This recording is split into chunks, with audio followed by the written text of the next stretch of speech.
A Itália é um país rico em beleza natural e histórica. Mares e montanhas dividem a paisagem.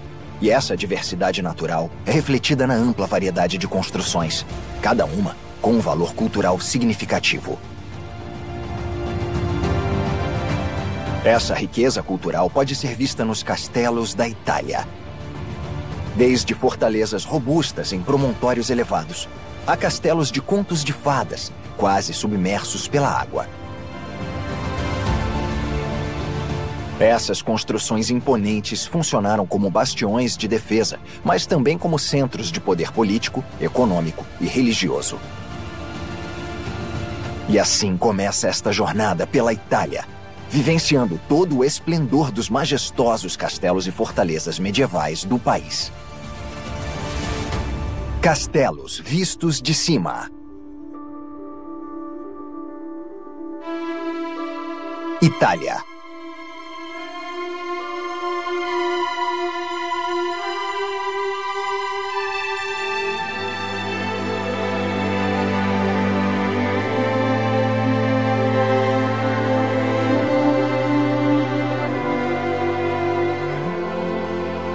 Esta jornada pelos castelos da Itália começa no norte, no famoso Lago de Garda, uma das atrações turísticas mais populares do país.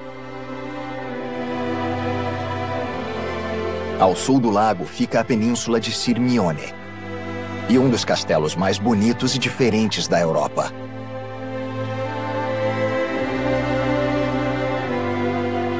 O castelo Scaligero de Sirmione, também conhecido como Rocca Scaligera.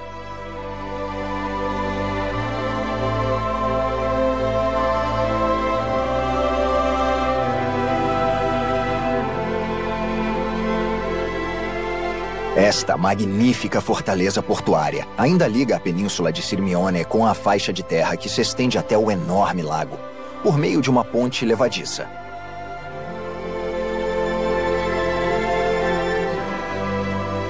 A cidade se desenvolveu sob a proteção da fortaleza.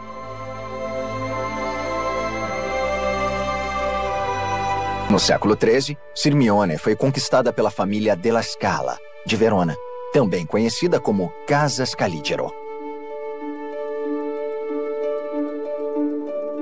A família governou Verona e boa parte de Vêneto por mais de 100 anos. Foi Leonardino della Scala quem iniciou a construção do castelo para servir como ponte sobre a estreita faixa de terra. Ele também foi construído para defender o porto e os domínios da família ali perto, em Milão e Mântua. Mas a região de Garda se tornou o resort favorito das famílias ricas de Verona, que na época era a principal cidade romana no nordeste da Itália.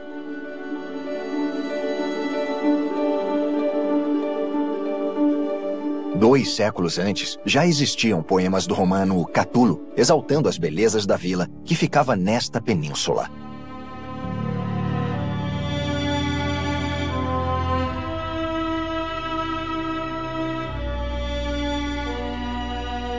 Tudo é impressionante neste forte de frente para o lago.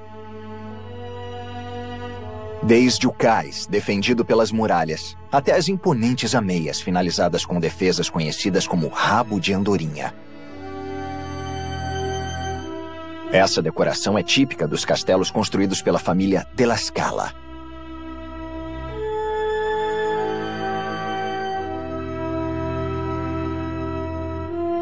A torre de menagem, de 47 metros de altura, domina a vista da parte mais larga do lago.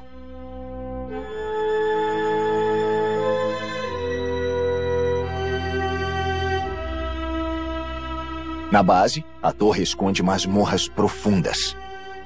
A umidade ali era tão grande que se tornava insuportável para os prisioneiros.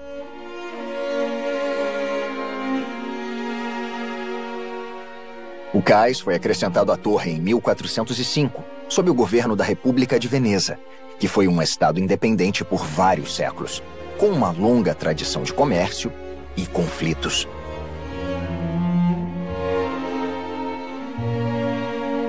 As muralhas têm uma passarela superior construída para cuidar da defesa.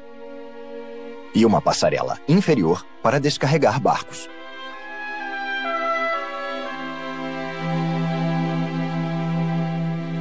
Elas eram ligadas à torre de homenagem por outra ponte levadiça.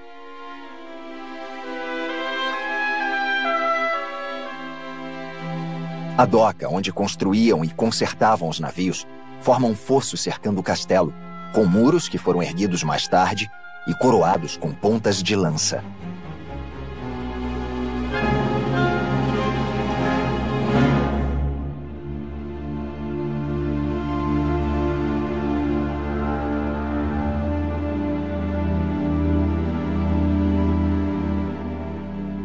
Como muitos castelos medievais, o Scaligero de Sirmione também tem lendas trágicas.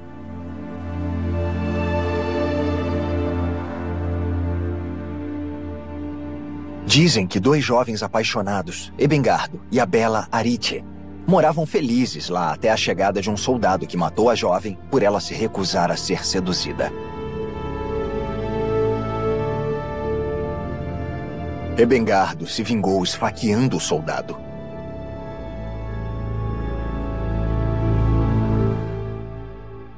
Desde então dizem que a alma sofrida do jovem perambula as ameias e muralhas de La Rocca Scaligera em noites de tempestade.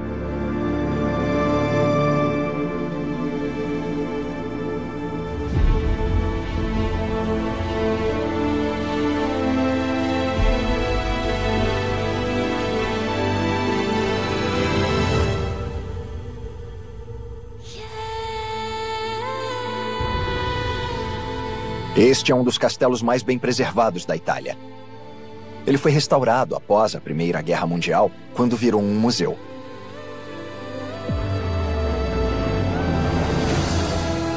O castelo está entre as 20 atrações turísticas mais visitadas na Itália, com 300 mil visitantes por ano. Muitos deles passam o dia num dos vários passeios de barco que vão até Sirmione.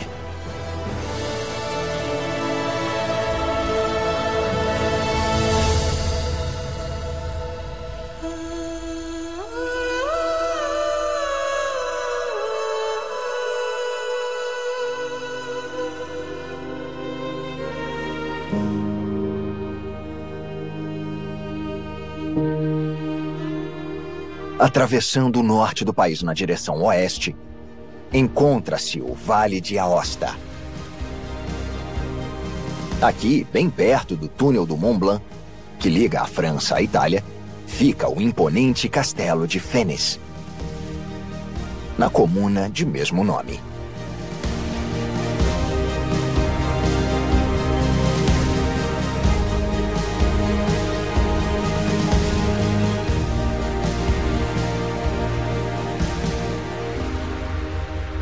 É um dos castelos mais famosos do vale.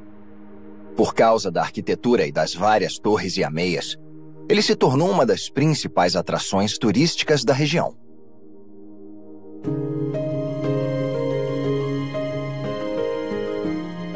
O castelo aparece pela primeira vez num documento de 1242 como propriedade dos viscondes de Aosta, a família Chalan.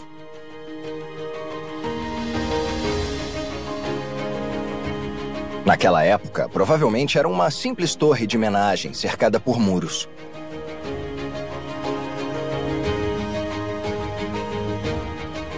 Entre 1320 e 1420, o Lorde Aymon de Chalan e o filho Boniface I ampliaram o castelo para a forma atual.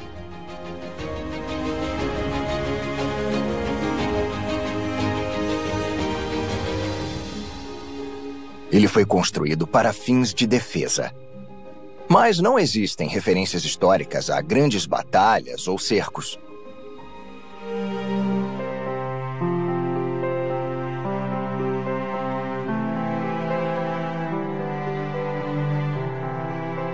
Uma olhada rápida na base do castelo mostra como o formato da rocha foi usado para suportar os muros monumentais.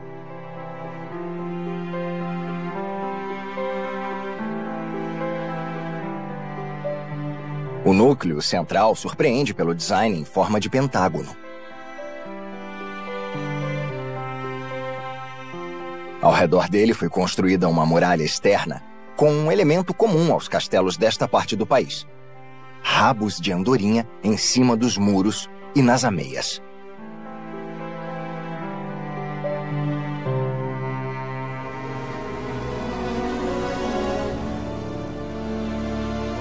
Entre os séculos XV e XIX, o castelo de Fenice entrou em declínio depois de ter vários proprietários, até ser comprado em 1895 pelo arquiteto Alfredo d'Andrade, que restaurou parte do esplendor do local e depois o doou ao Estado. O castelo de Fenice não é incomum só por causa do design e do número de torres e ameias numa área muito pequena.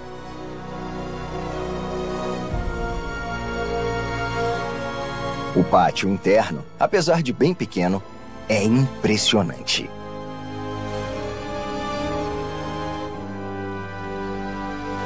Há uma escadaria exuberante nele, com um afresco sublime que retrata São Jorge matando o dragão. Acredita-se que seja uma alegoria ao movimento contínuo de cavaleiros por este vale na Idade Média. A escadaria leva a balcões no piso superior. As paredes decoradas têm pinturas de figuras segurando pergaminhos com provérbios em francês antigo.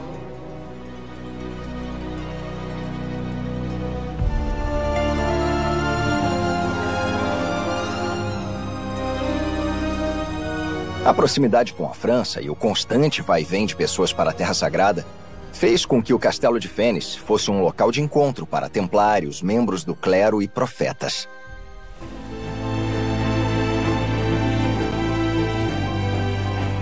A presença de tantos senhores de guerra levou à construção desta peculiar sala de armas, que se distingue pelo tamanho e pelo formato retangular, um contraste com muitas outras. Dentro tinha um alçapão para prisioneiros condenados à morte. Quando era aberto, eles caíam num poço estreito com lâminas afiadas que saíam da parede.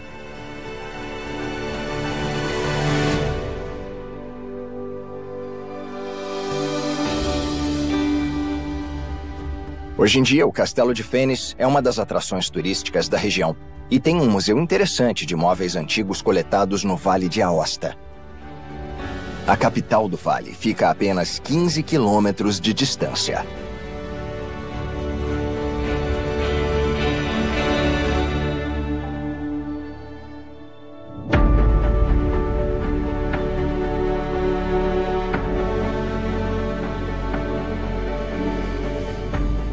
A jornada agora desce do Castelo de Fenice para entrar nas intrincadas passagens de montanha do Vale de Aosta.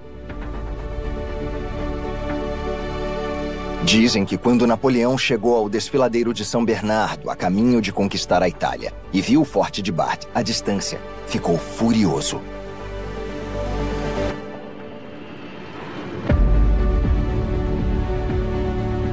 Ele viu que Bard não era só um castelo, era um problema para o exército de 40.000 soldados.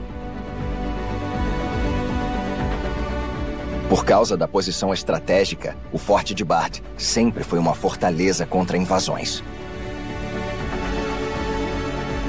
Ele é da época da Idade Média e é considerado a conquista mais imponente da arquitetura militar no Vale de Aosta.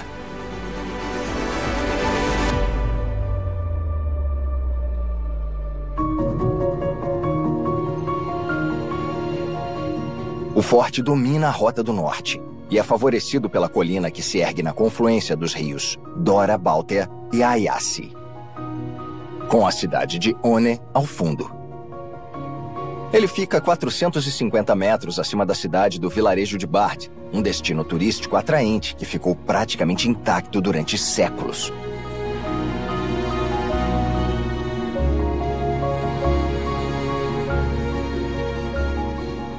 Segundo registros, o Forte de Bard é originário do século XI.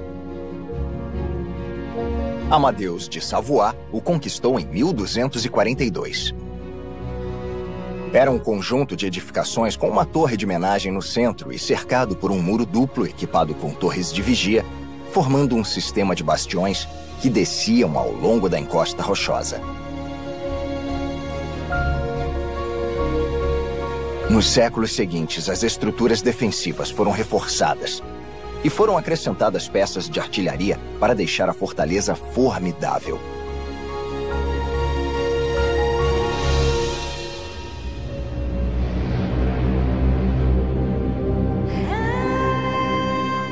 Quando Napoleão chegou em 1800 e viu que qualquer tentativa de passar causaria milhares de mortes, ele ordenou um cerco ao castelo e às tropas austríacas que o defendiam. Ele posicionou artilharia nas montanhas ao redor, mas com muita dificuldade. O cerco durou 15 dias, até o forte acabar se rendendo. Napoleão ficou tão irritado com o tempo e o esforço gastos no cerco que mandou demolir tudo.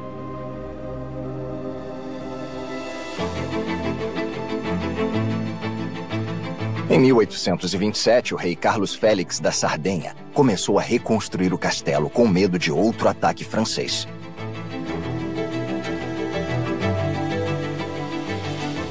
Três grupos de edificações foram erguidos em diferentes níveis sobre a antiga base.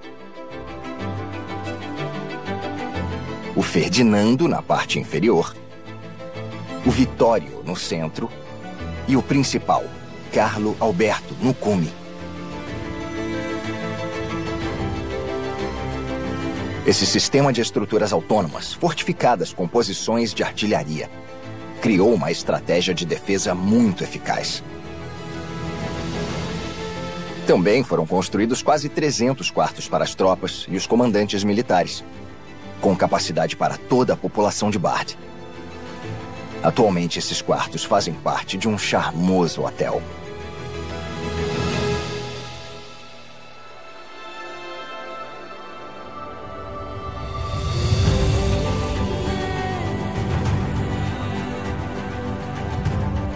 Essas construções em escala agora abrigam vários museus. O Museu dos Alpes, o Museu das Prisões e o Museu das Fortificações.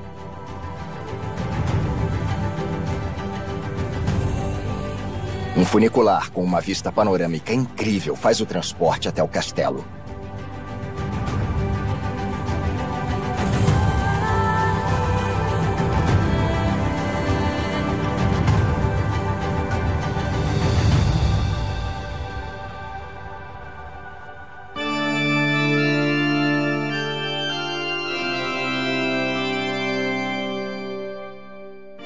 Antes de deixar o norte do país, esta viagem segue visita a uma das igrejas fortificadas mais simbólicas da Europa. A Abadia de São Miguel, conhecida em italiano como a Sacra di San Michele.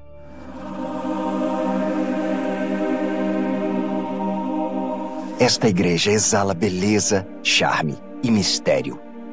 Um mistério que a envolve desde que foi construída, por volta do ano 1000 depois de Cristo.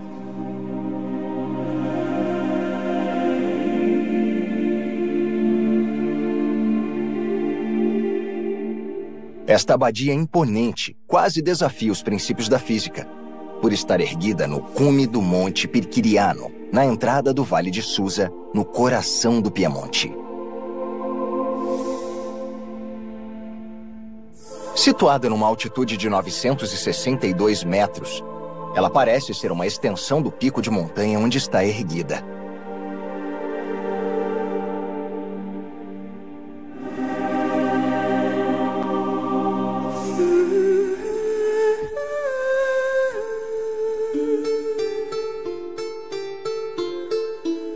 Esta construção religiosa monumental foi uma das inspirações para o romance best-seller O Nome da Rosa, de Umberto Eco. E é um destino popular entre visitantes de toda a Europa.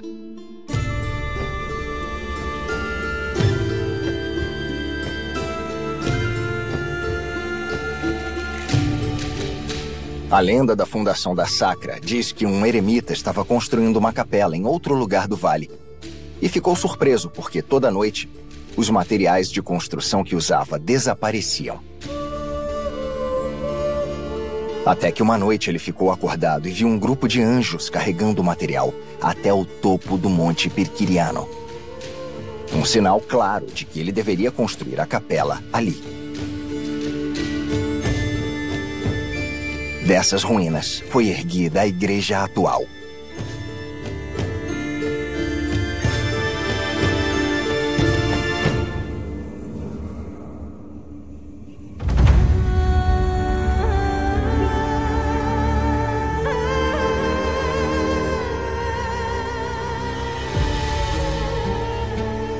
Em 983 d.C., um nobre francês, Hugues de Montboissier, começou a ampliar a igreja. Depois de um desafio que o Papa de Roma impôs, quando o francês pediu perdão pelos pecados.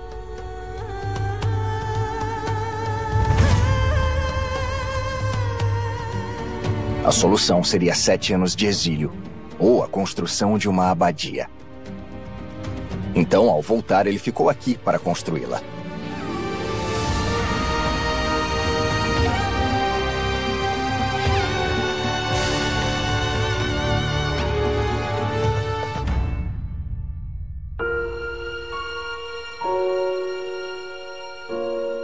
Ao longo dos tempos, a igreja foi ampliada com muros resistentes e uma presença imponente que a tornava quase impossível de ser conquistada.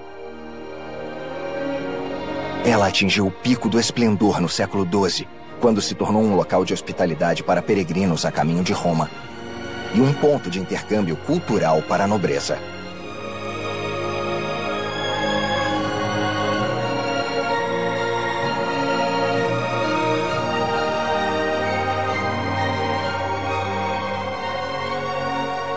Desde o século XIX, a abadia é administrada pela congregação religiosa dos Rosminianos.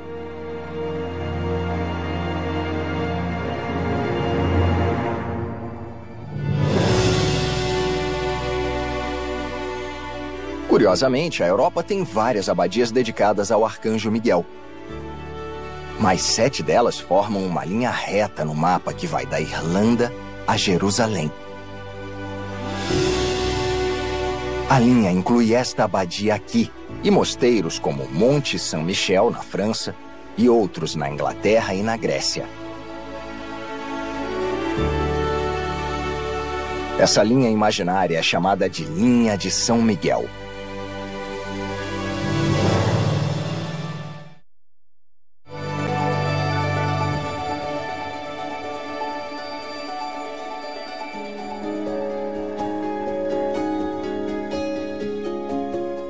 ...450 quilômetros separam a igreja fortificada de San Michele do próximo destino.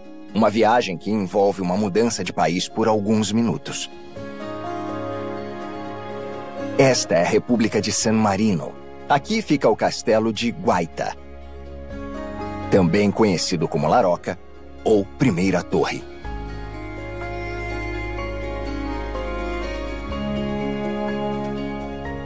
É a maior das 3 torres de vigia defensivas que estão erguidas bem no alto deste minúsculo Estado Nacional.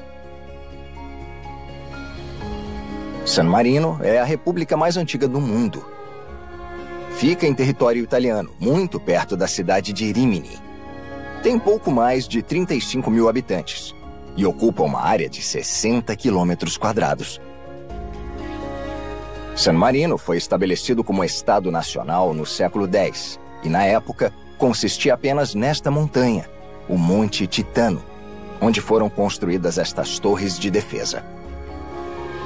Elas são uma imagem tão icônica da República que estão presentes na bandeira e nas moedas de euro do país.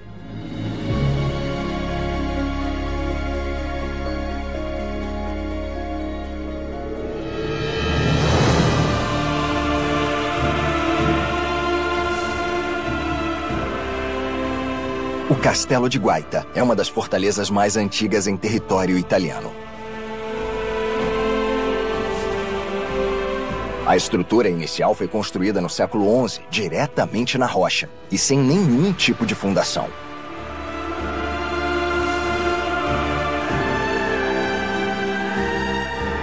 O castelo está situado 750 metros acima do nível do mar e foi concebido principalmente como torre de vigia.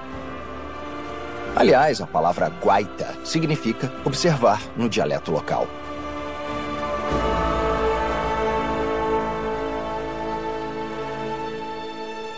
A fortaleza sempre foi admirada pela solidez e pelo anel duplo de muralhas.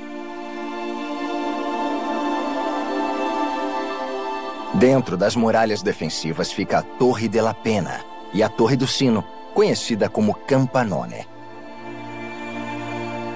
A Campanone é uma torre imponente construída em meados do século XVI. Ela era usada como alarme quando os sinos eram tocados com insistência, para avisar os cidadãos de um perigo iminente.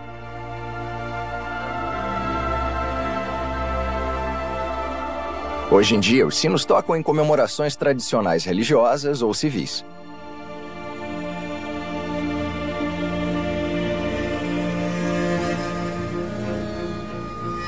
O castelo tem uma planta baixa em formato poligonal muito bem pensada. Entre a Torre do Sino e a Torre della Pena, tinha uma prisão que foi usada até 1970 e era para detentos cumprindo pena de menos de 6 meses. Nos tempos antigos, os prisioneiros mais perigosos eram enviados para castelos maiores, que tinham uma vigilância melhor.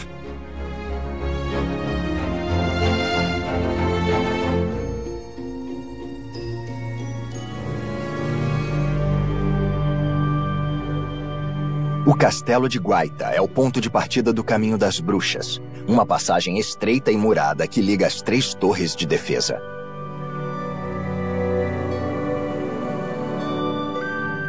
A segunda torre menor foi construída 2 séculos depois e é chamada de Torre Cesta, ou Frata.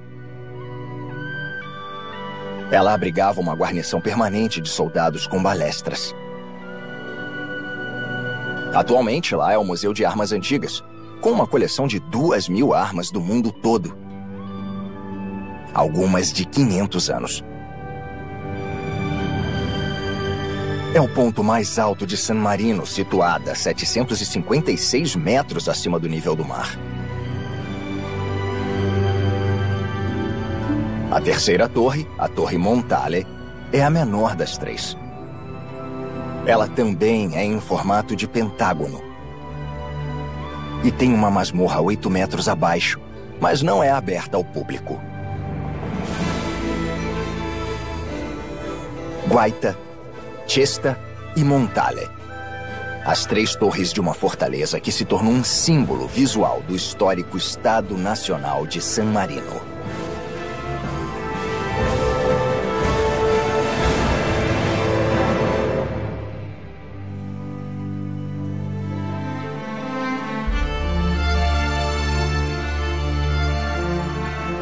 A apenas 22 quilômetros da República de San Marino, na província de Rimini, fica uma fortaleza imponente e aparentemente impenetrável. É o Forte de San Leo.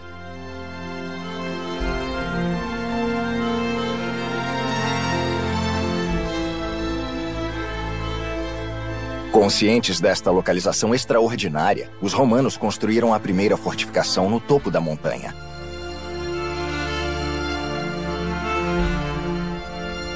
Na Idade Média, o forte foi muito disputado pelos povos bizantinos, godos, francos e lombardos.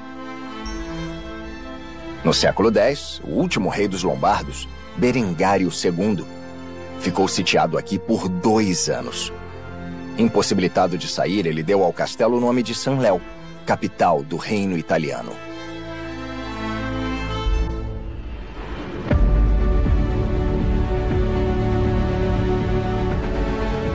As famílias Malatesta, Médici e Montefeltro são algumas das que tomaram o castelo em diferentes momentos da história.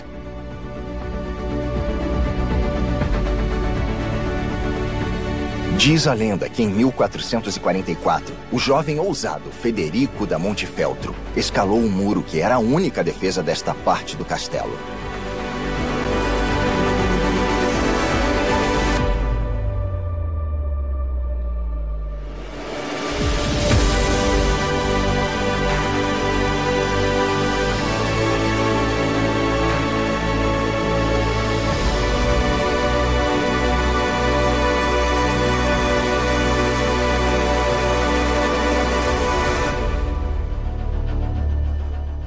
Em 1502, César Borgia, o filho ilegítimo do Papa Alexandre VI, conquistou o castelo com facilidade, com um exército cristão que tinha sob seu comando.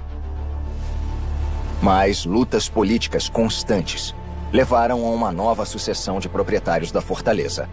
100 anos depois, Sanleu se tornou uma prisão brutal.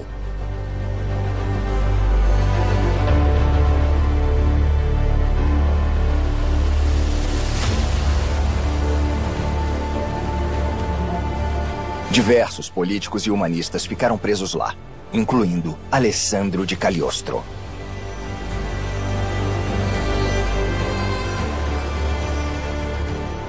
A fama de alquimista e opositor da igreja fez com que ele fosse preso pelo resto da vida na cela mais estreita e profunda da rocha, conhecida como Poço. Dizem que os gritos dele ainda podem ser ouvidos lá.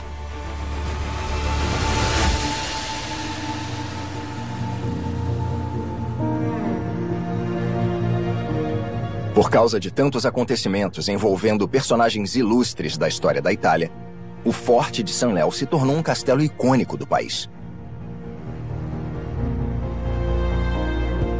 O design dele também contribui para essa fama.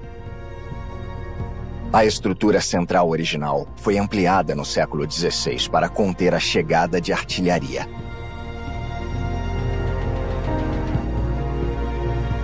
Para isso, foi erguida uma linha dianteira entre duas torres enormes e de localização angular. Isso permitia atacar os invasores com fogo cruzado.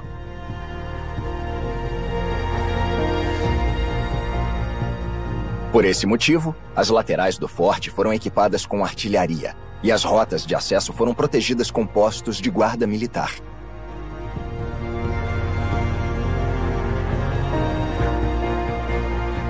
Isso fez a fortaleza ser o pilar de um sistema defensivo que se estendia por toda a rocha, proporcionando segurança para os habitantes da cidade de Sanleu.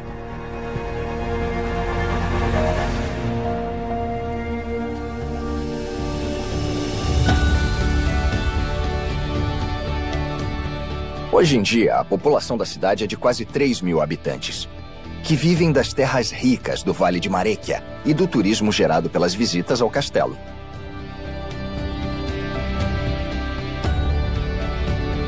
A cidade de Sanleu tem outros pontos de interesse cultural, como o antigo palácio da família Médici, que agora é um grande museu de arte sacra.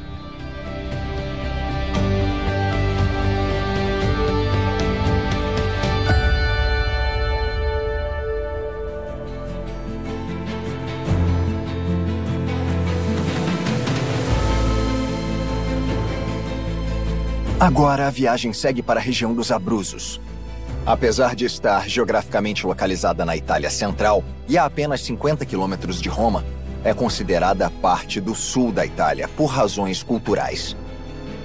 Foi chamada de região verde da Europa por causa dos 3 parques nacionais locais e pela paisagem dominada pela Cordilheira dos Apeninos.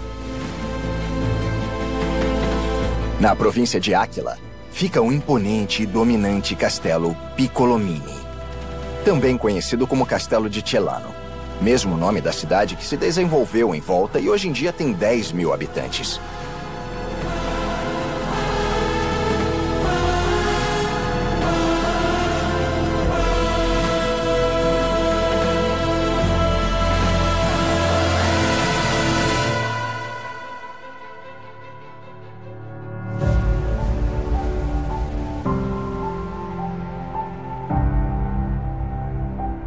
A fortaleza é um exemplo perfeito de arquitetura militar medieval e um símbolo da rica história, importância estratégica e herança cultural de Celano.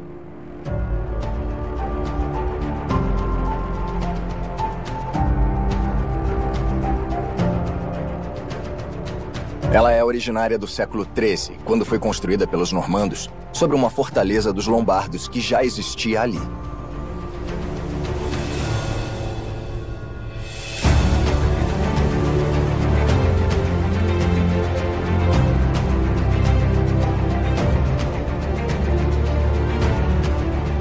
Depois, o castelo foi propriedade de diversas famílias nobres, incluindo a Médici e a Piccolomini.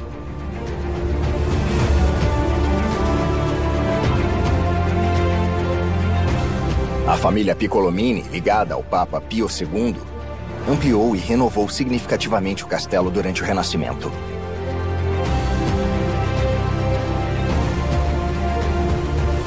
Essa era uma das famílias mais importantes da Toscana e tinha grande influência como banqueira da Cúria Papal em Roma a partir do século XII.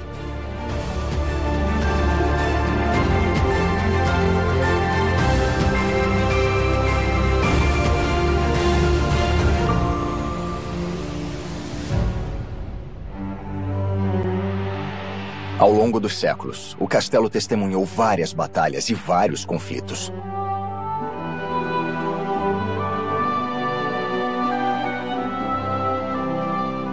A presença de um revelin, que é a fortificação triangular localizada à frente da muralha principal, confirma o propósito defensivo da construção.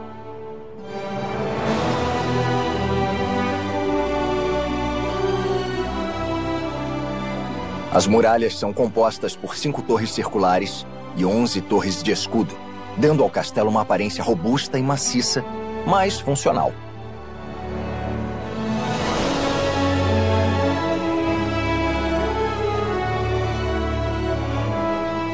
O interior do castelo foi organizado ao redor de um poço, com 2 andares de galerias em arco que dão uma aparência externa mais suave.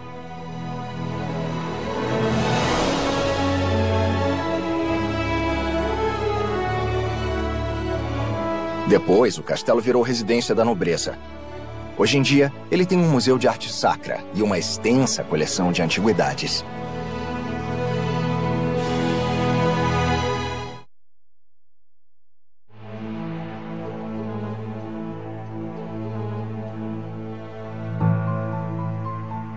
Um pouco mais ao sul, na região dos Abruzos, agora na província de Chieti, fica Rocca Scalegna, uma fortaleza impressionante que parece desafiar a gravidade, já que está situada num esporão de rocha que domina toda a paisagem.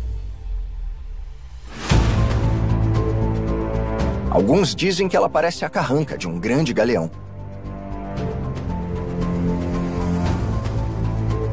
E parece mesmo que foi construída numa rampa apontando para o céu.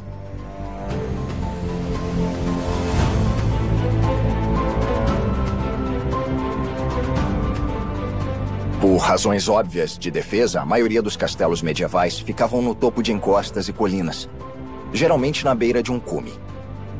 Mas o local escolhido para o Rocca Scalegna é um dos mais diferentes do mundo.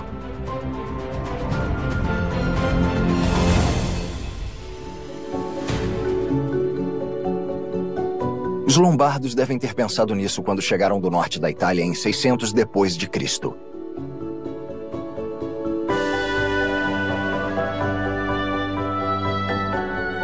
Existem poucas referências, mas acredita-se que foram os lombardos que construíram a primeira torre de vigia defensiva aqui.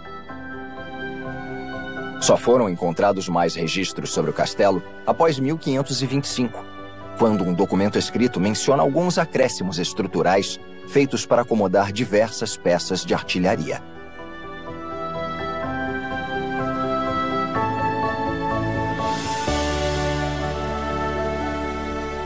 Por vários séculos, o castelo de Rocca Scalegna ficou praticamente em ruínas, até 1985, quando os últimos proprietários o doaram para a cidade de mesmo nome, que realizou uma restauração.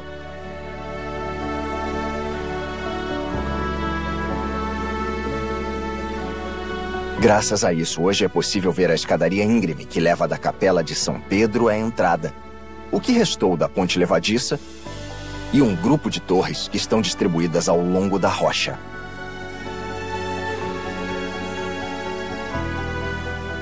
A torre de sentinela, próxima à entrada. A torre da prisão. E a torre Angevina, chamada assim por causa do design, que era comum na Idade Média no sul da Itália.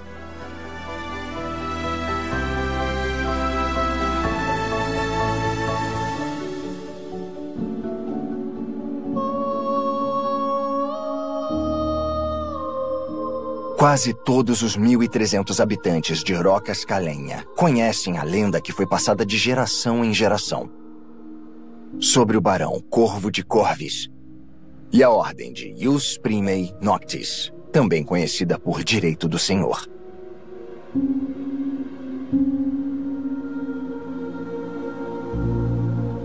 Supostamente, no século XVII, esse nobre teria reinstaurado a prática medieval de que toda noiva recém-casada no feudo de Rocascalenha teria que passar a noite de núpcias com ele em vez do marido.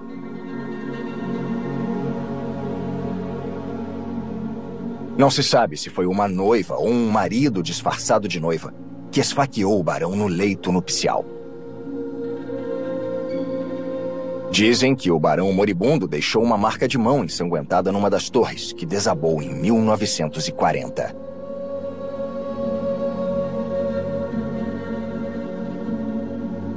Tentaram tirar a mancha de sangue da pedra, mas ela continuou a reaparecer. Os mais idosos da região dizem ter visto a mão de sangue, mesmo depois que a torre desabou.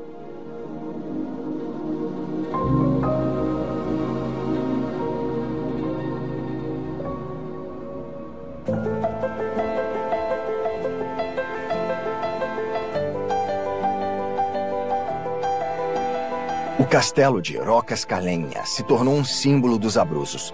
A torre de vigia, construída para observar tudo a partir da posição elevada, é hoje o ponto mais visitado da região.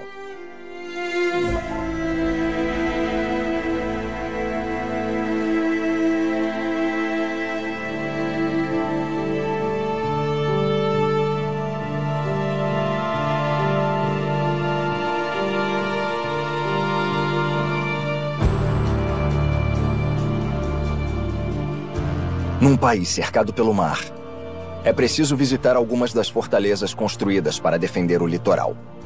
O Golfo de Nápoles tem exemplos perfeitos disso.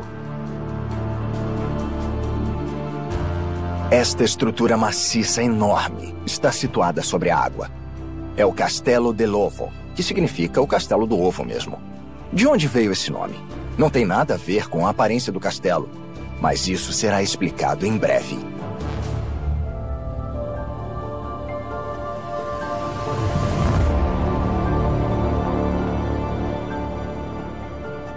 O forte estende a cidade de Nápoles até o mar. E mais do que isso, é uma cidadela com histórias ligadas à presença de diferentes civilizações: gregas, romanas, normandas, árabes e espanholas.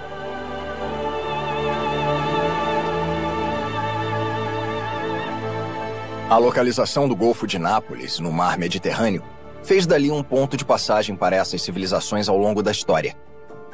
Todas elas deixaram marcas nas construções.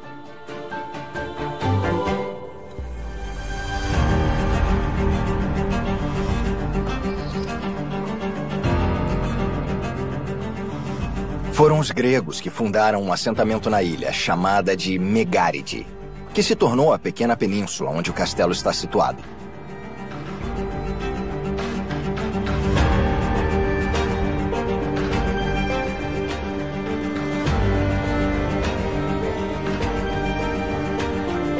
Foi no século V que a construção foi fortificada para ser usada como defesa contra invasores marítimos.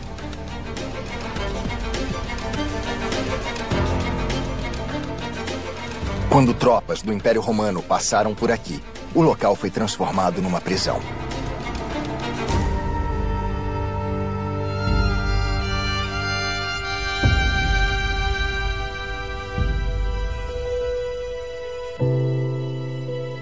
Foram os cavaleiros templários que aumentaram o tamanho do castelo, deixando mais austero e robusto. No século XII, cristãos normandos e espanhóis construíram 3 igrejas no castelo. Acredita-se que uma delas, dedicada a São Sebastião, esteja sob um dos grandes cômodos internos, mas isso não é confirmado.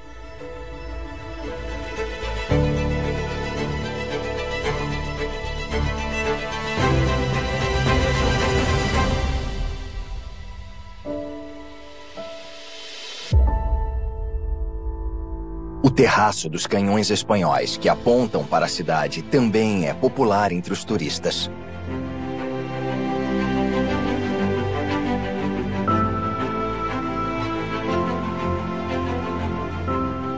E por que é chamado de Castelo do Ovo? Diz a lenda que o nome se deve ao poeta e astrólogo Virgílio, que morou em Nápoles no século I a.C. Segundo a lenda, Virgílio deixou um ovo escondido em algum lugar das fundações do castelo para proteger as fortificações.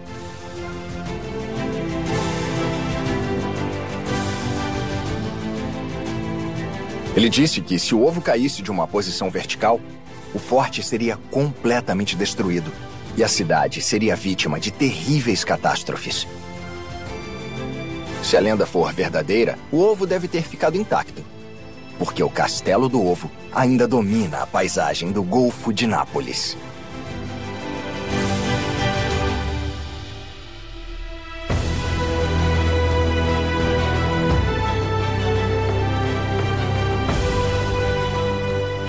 O Golfo de Nápoles tem mais um espetáculo para mostrar.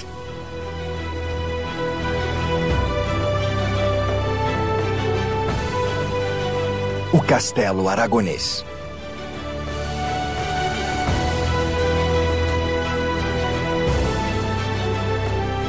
É quase impossível não se emocionar ao ver esta cidadela erguida no topo de uma formação vulcânica, na ilha de Ischia.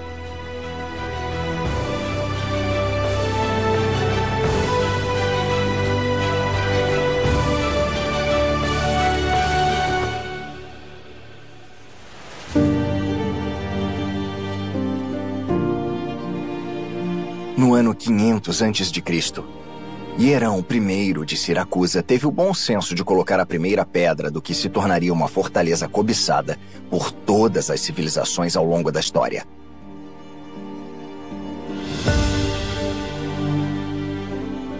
Ela foi ocupada desde a antiguidade por gregos, romanos, visigodos, vândalos, árabes, normandos, suevos e angevinos.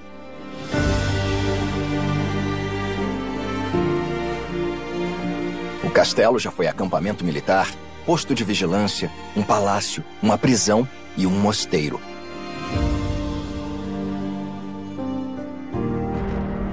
Ele já teve até 13 igrejas e virou um refúgio para os habitantes da ilha durante a erupção vulcânica no século XIV.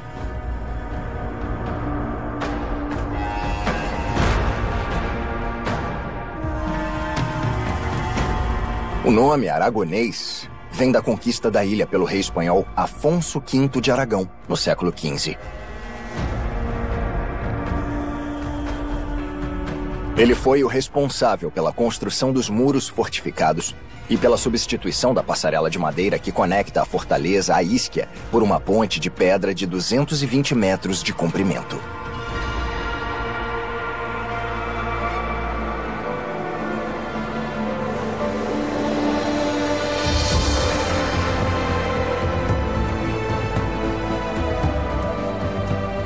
O rei de Aragão também ordenou a escavação de um túnel na rocha para dar acesso ao castelo a partir da base da ilha.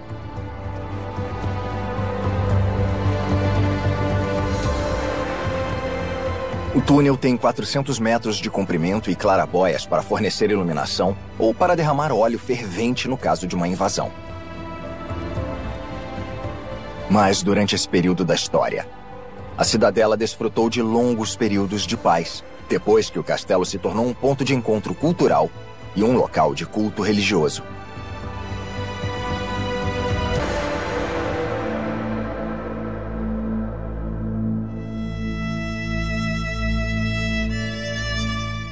O Castelo Aragonês é uma visita imperdível, não só para ver o próprio castelo, mas também pelo que é visto a partir dele.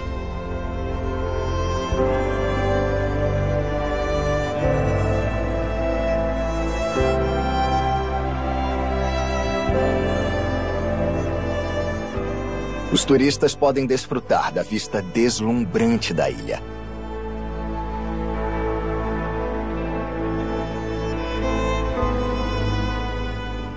É possível chegar aos terraços subindo o caminho ao redor da rocha ou usando o elevador que foi instalado nos anos 1970.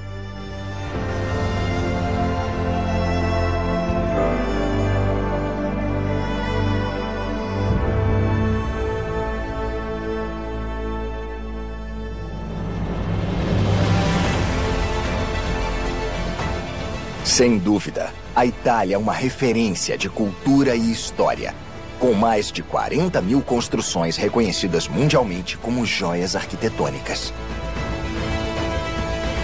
Esses monumentos históricos, repletos de lendas e mistérios, foram testemunhas dos períodos mais fascinantes da história do país. Este episódio fez uma viagem de norte a sul, visitando uma coleção de fortalezas defensivas no topo de montanhas, castelos românticos cercados por lagos ou mares, igrejas fortificadas por decreto de Deus e bastiões que desafiam a natureza há séculos. Os castelos da Itália são como pequenos presentes que a cultura e o povo do país compartilharam com o mundo ao longo da história. E eles estão aqui para serem apreciados e vistos de cima. Tradução: Isadora Amoras. Narração: Daniel Maclini. Dispositiva: